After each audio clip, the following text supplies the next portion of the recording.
Richie comes home from a long stretch inside, and he walks back into North Jersey like time froze for everybody else. Like the same rules still apply, the same faces still owe him the same respect, and the same fear should still do all the heavy lifting for him. That is the core problem right away. Tony is not running a nostalgia club. Tony is running a business that has changed while Richie was gone, and Tony's authority is built on the fact that he is here every day, putting out fires, paying people, managing New York, managing Junior, managing the FBI pressure, and managing a crew that is getting older and sloppier. Richie does not see any of that as rank. He sees it as a kid sitting in a chair that used to belong to grown men.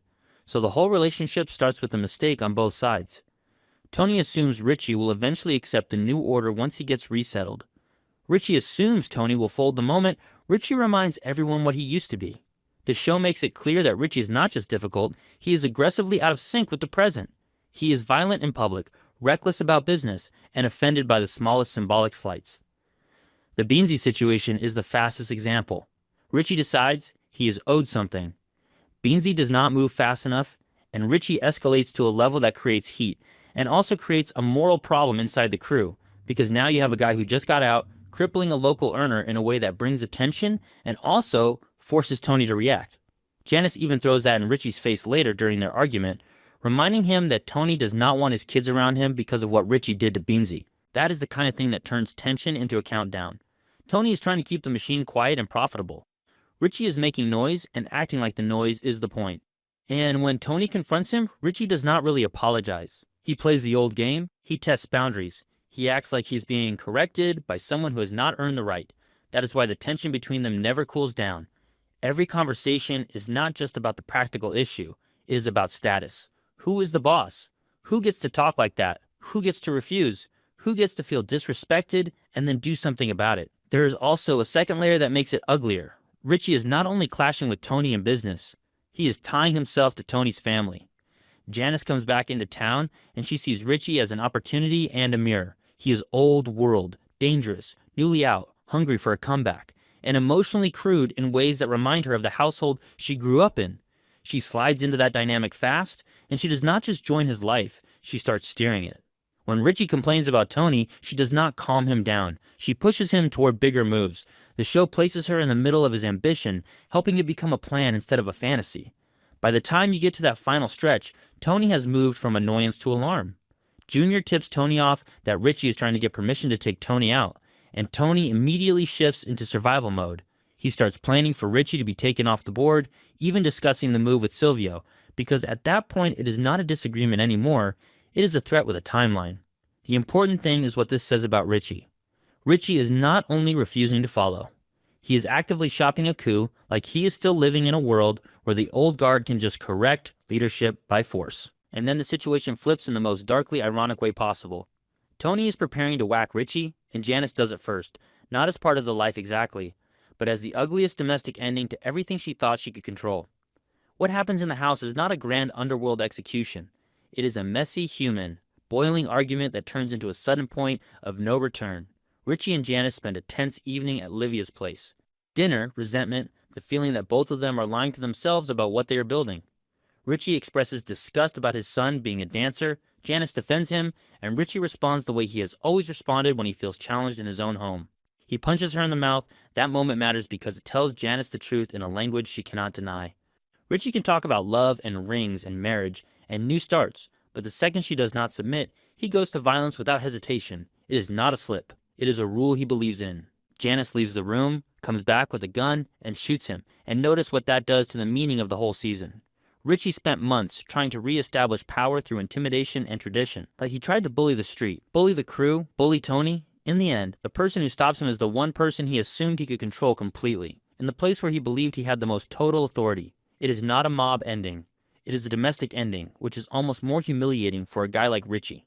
Tony's response is also revealing because it shows how fast he can turn emotion into procedure. Janice panics and calls him. Tony arrives and finds her in shock, crying over the body. You might expect rage. You might expect the boss to explode. But Tony does something colder. He handles it. He turns it into a cleanup problem. He tells Janice what to do, he controls the story, and he protects the family name by getting rid of the evidence. He calls Christopher and Furio to dispose of the body, and they use the equipment at Satriali's to cut it up. That detail is not there for shock value only. It is there to show you the exact line between family and business in Tony's world. The butcher shop is where they make food and money. It is also where they erase people. So why did Janice do it? The obvious answer is that she snapped after being hit. That is true, but it is not the whole answer.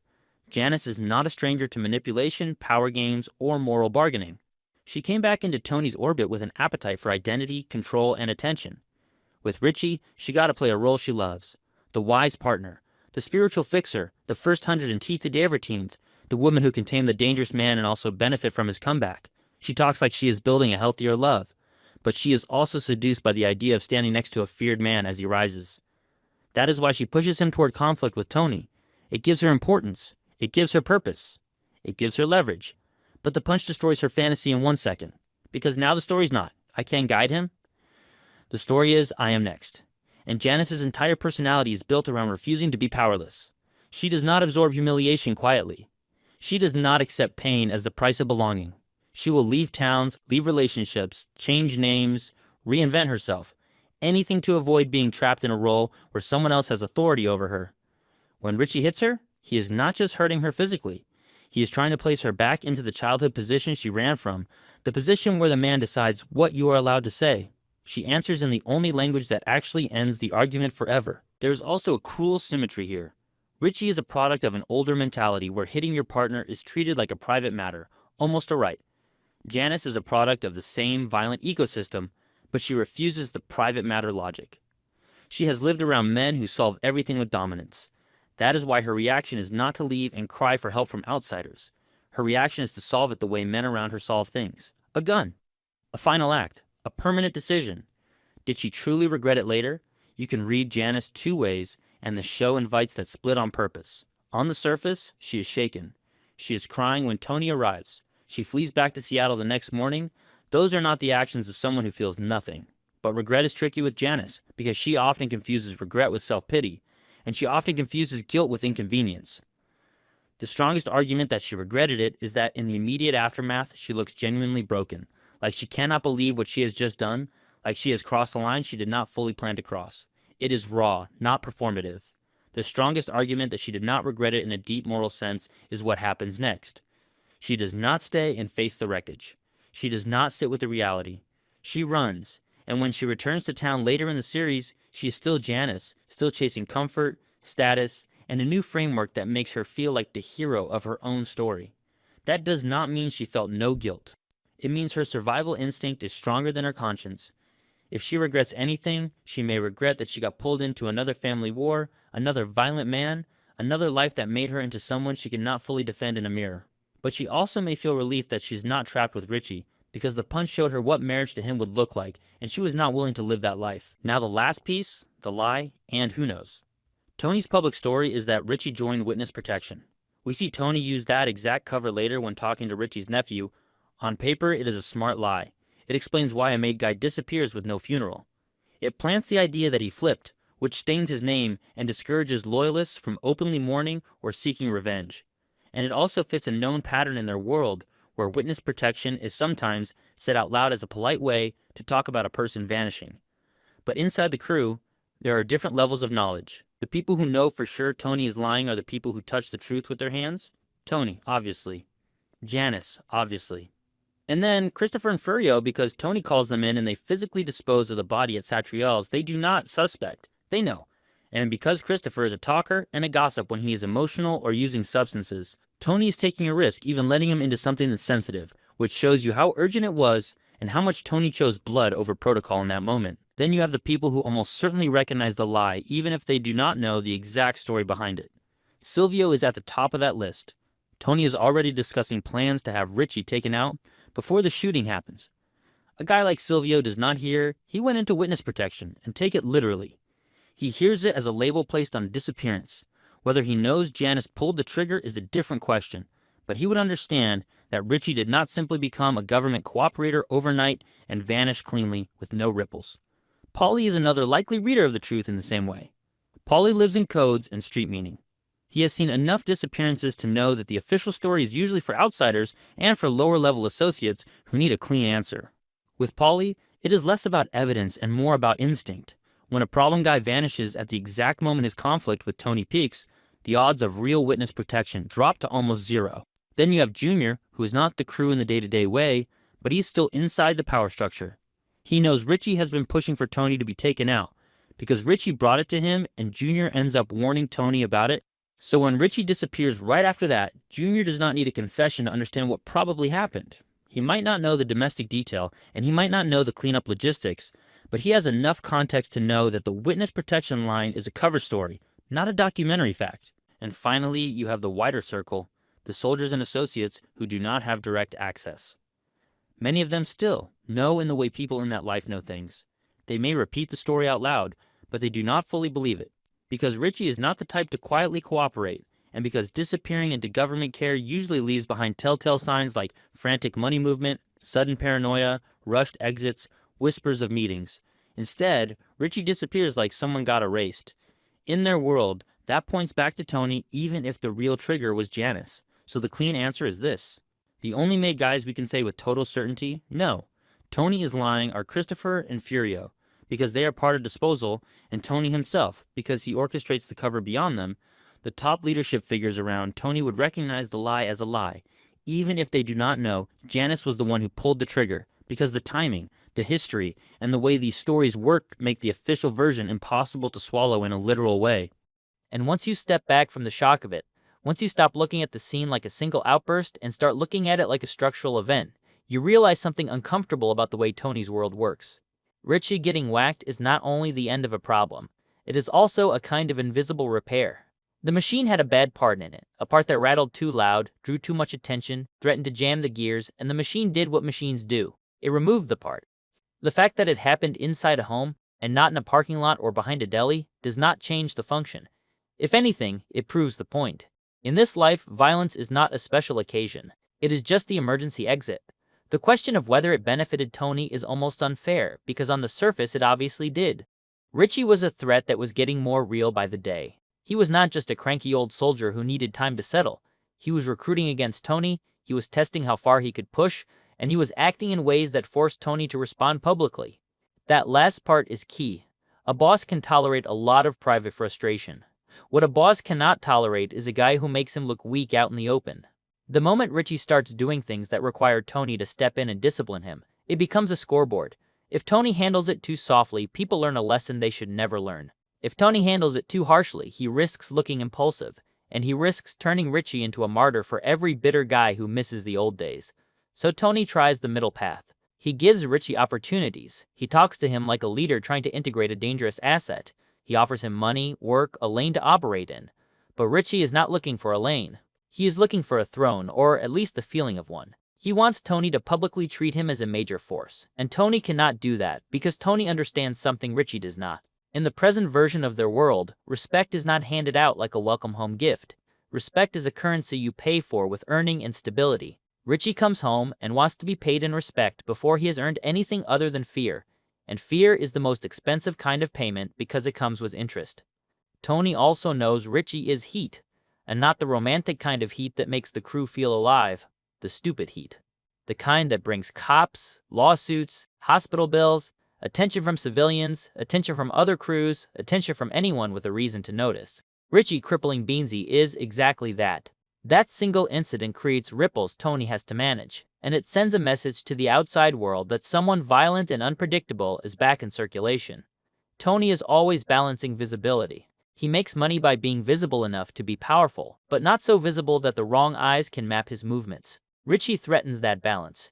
So, when Richie gets whacked, what Tony gains is not only safety, he gains quiet. He gains fewer meetings that feel like interrogations. He gains fewer moments where he has to choose between pride and pragmatism. Richie's disappearance removes a whole category of daily stress that was poisoning Tony's leadership, because Richie was not a problem that could be solved with one smart conversation.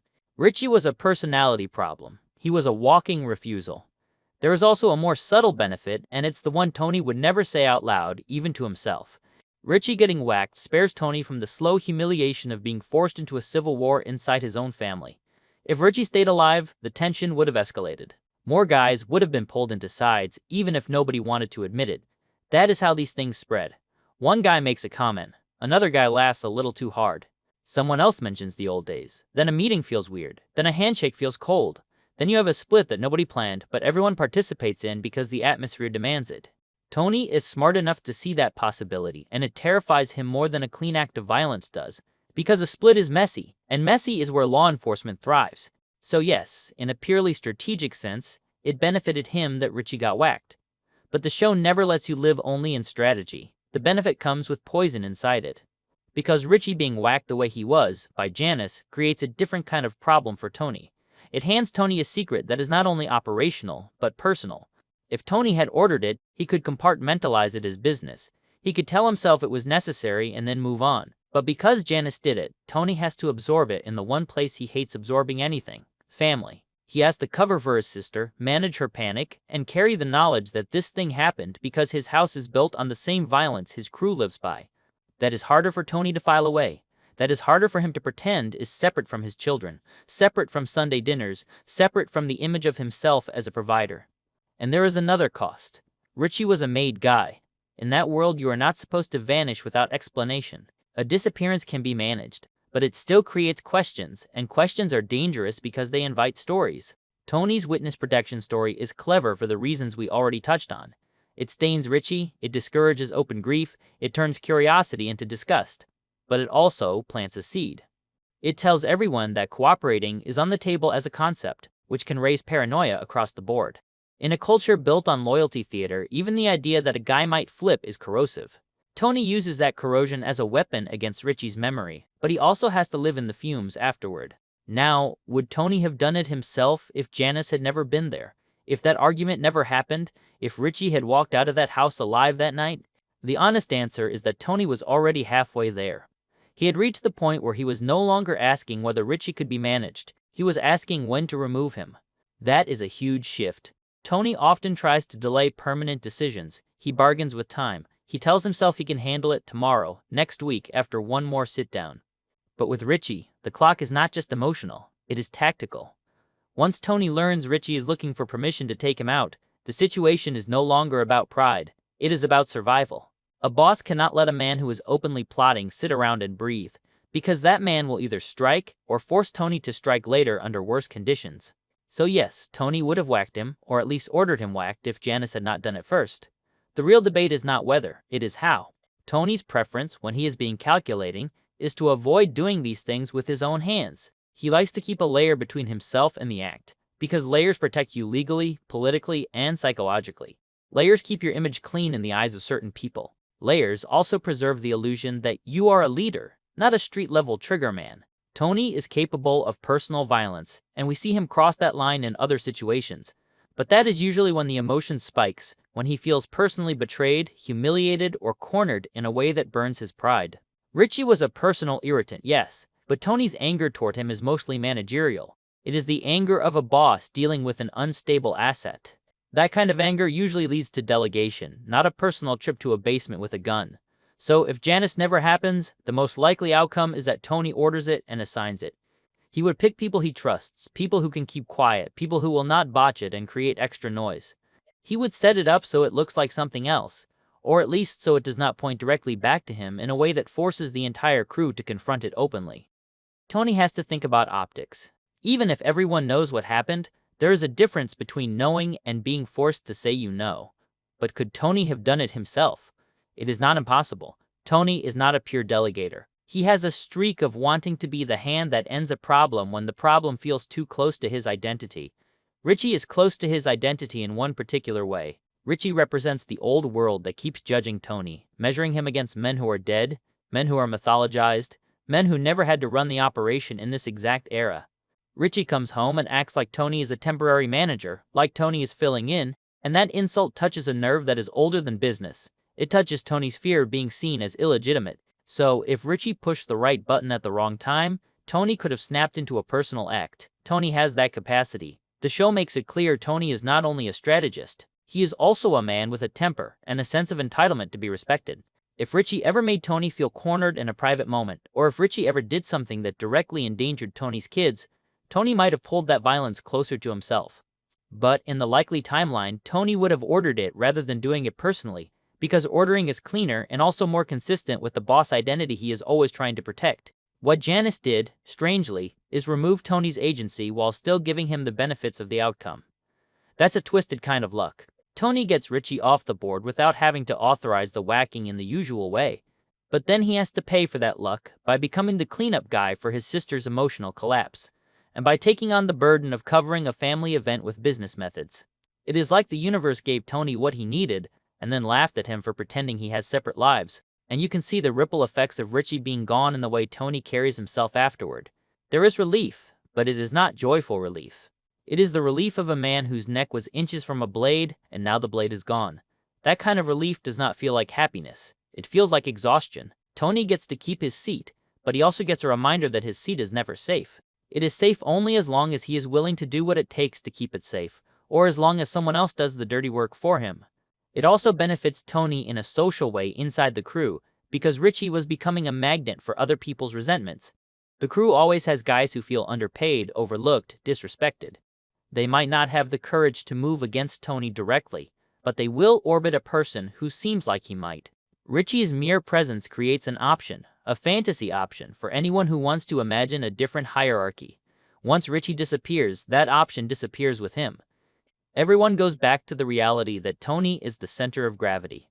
In a life built on fear and reward, reducing alternative centers of gravity is a survival tactic. But again, the benefit has a cost. Richie's disappearance also becomes a story that can be used against Tony in a different way. Even if the captains and soldiers tell themselves the witness protection line, the deeper truth is that Tony's orbit produces vanishing. If you clash hard enough with Tony, you might not be around next month.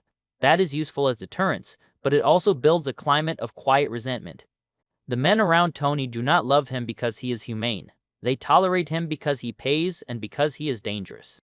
The more dangerous he becomes in their imagination, the more they comply, but the less they trust. And trust is what you need when pressure gets high and everyone is tempted to save themselves. This is where the idea of whether Tony would have done it becomes almost beside the point.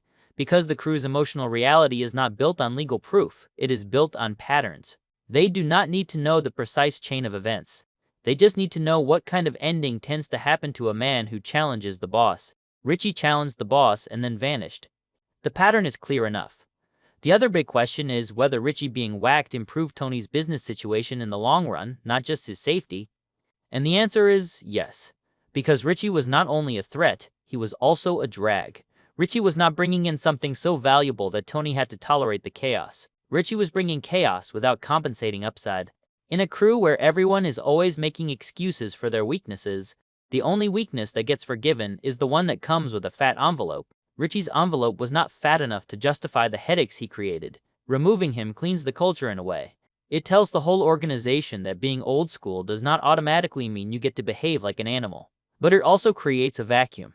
When a strong personality disappears, even a toxic one, the space does not remain empty. People shift. Ambitions rearrange themselves. Tony's job is to control that rearrangement so it does not become a new problem. This is why Tony is always doing this dance with promotion, punishment, favors, and petty humiliations. He is constantly trimming the branches so no one branch grows too high. Richie being gone is one less branch to worry about, but it is also a sudden change in the shape of the tree. Now, if you want the most brutal version of the answer, it is this. Richie being whacked benefits Tony so much that Tony almost looks like a man who was spared a necessity. Tony would have had to do it anyway. Janice simply did it before Tony was forced to make the final call. And that matters because Tony's leadership is partly built on his ability to delay and negotiate and manage personalities. Richie was the kind of personality that breaks that skill. Richie would have forced Tony into a whacking that Tony could not delay forever. Janice did it, and Tony's leadership gets to continue without Tony publicly crossing a line that might have had political consequences. Because even in their world, there is politics around whacking a made guy. Not because it is forbidden, but because it has to be justified in a way that keeps the hierarchy stable. If Tony orders a whacking, he needs the captains to accept it, and he needs the story to be strong enough that nobody uses it as a wedge later. Richie plotting against Tony is the perfect justification, but Tony still has to manage the narrative. Janice's act makes the narrative trickier, because now the truth is not only a power move, it is a family scandal. Tony has to replace a clean boss logic narrative with a dirty cover story that involves betrayal and vanishing. And that is why, ironically, the question of whether Tony would have done it himself also reveals something about Tony's character that goes beyond this one event. Tony does not enjoy being forced into permanence. He enjoys being the man who can keep options open. He enjoys being able to feel like he has choices. Richie removes choices. Richie narrows the future until it becomes a hallway with one door at the end. Whack him, or get whacked. Tony hates being pushed into that corner because it reminds him that for all his money and power, he is still trapped in a system where violence is the final language. So, if Janice never happened, Tony would have reached that door and opened it. He would have authorized it, arranged it, and then he would have done what he always does afterward. He would have acted like it was sad, like it was necessary, like it was the only move left. And then he would have gone back to eating, back to meetings, back to family life, back to pretending the blood stays outside the house. But because Janice happened, the blood enters the house anyway. And Tony's real punishment is not legal. It is spiritual in the most practical sense. He becomes the man who cleans up his sister's whacking the same way he cleans up business problems. And that tells you what Tony really is at his core. Not just a boss, not just a brother, not just a husband or a father. He is a manager of consequences. He is the person who takes chaos and turns it into procedure. That is his gift and his curse. And if you want the final irony, it is this. Richie wanted to prove Tony was not the rightful boss. Richie wanted to expose Tony as soft, as unworthy, as a man sitting in a chair he did not earn. In the end, Richie's disappearance proves the opposite to everyone who matters. Richie clashed with Tony, and Richie is gone. Tony remains. Whether Tony pulled the trigger or not is almost irrelevant to the mythology that forms around it, because the mythology is what keeps people obedient. The boss is the boss because the boss survives, and everyone else learns that survival has a price. Tony would have paid it himself if he had to. Janice simply paid it first, with her own hands, and then handed Tony the bill anyway.